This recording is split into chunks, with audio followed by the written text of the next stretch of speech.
It's Susan from New Mexico.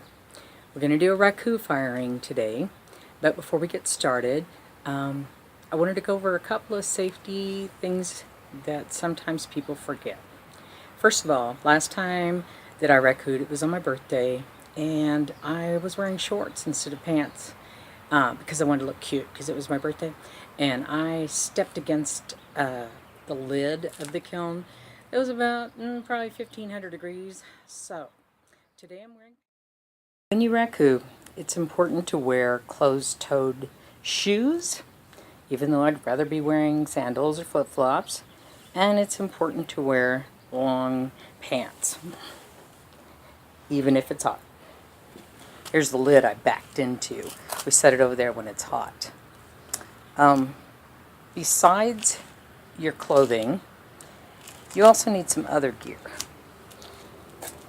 So let me show you what I've got. I've got a heat shield, for a face heat shield. I have some arm sleeves.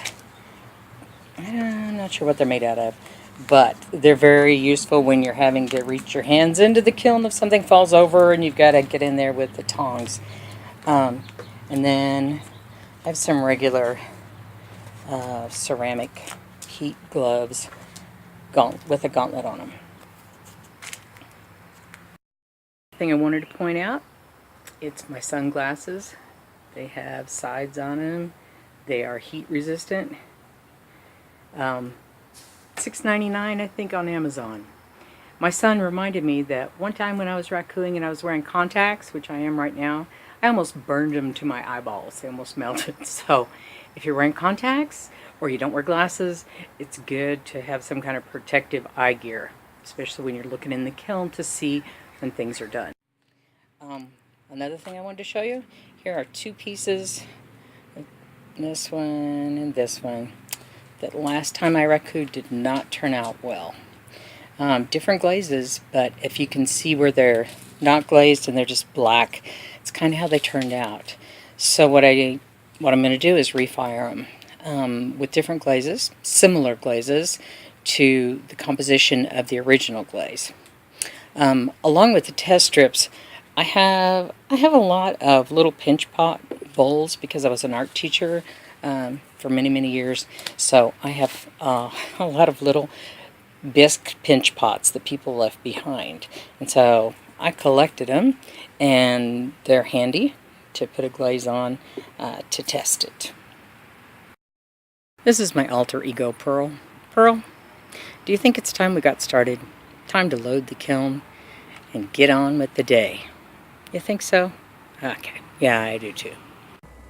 How do you know when your Raku wear is ready to be taken out of the kiln? I'd like to quote Simon Leach, who quoted his grandfather, Bernard Leach. He said that his grandfather said that when the glaze was mature or ready, it looked like ice in the moonlight. And I think that's a beautiful way of putting it. So, this is just about ready, and I'm going to take it out.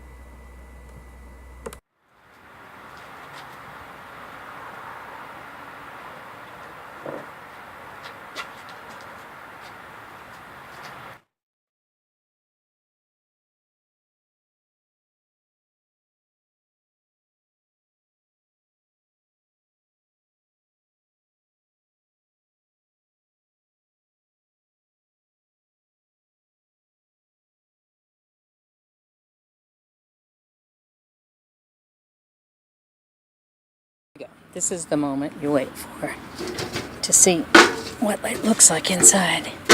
This one's really tight. Okay. Well, this is why you don't Raku alone. I can't get that lid off.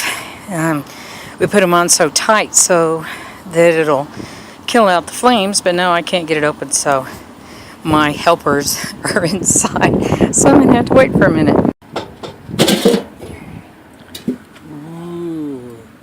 That's the time when you get to see what they first look like. So the day is finished. I think my two favorite pieces are these right here. Both of these were redos, and I think they both turned out fabulous.